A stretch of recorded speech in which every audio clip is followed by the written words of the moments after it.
Hazrat Abu Huraira radiyallahu anhu report, I went to Allah's Apostle sallallahu alaihi wasallam when he was at Khaybar after the Muslims had captured it. I submitted, O Allah's Apostle sallallahu alaihi wasallam, determine my share out of the booty. Thereupon one of Sayyid bin As' sons said, O Allah's Apostle sallallahu alaihi wasallam, he may not be given any share.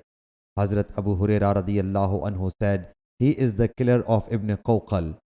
Sayyid bin Al-As' son replied, I am astonished at this cat-like animal who has just descended from the cliff of the mountain Dawn and accuses me of the assassination of a Muslim, whereas Allah Jalla Jalaluhu has blessed him with martyrdom through me and did not disgrace me through him.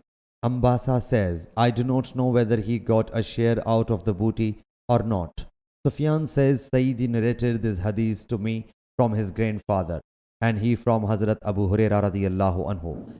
Imam Abu Abdullah Bukhari says that the name and genealogy of Sayyidi is Amr bin Yahya bin Sayyid bin Amr bin Sayyid bin Al-As. Sahih Bukhari Hadith number 2827.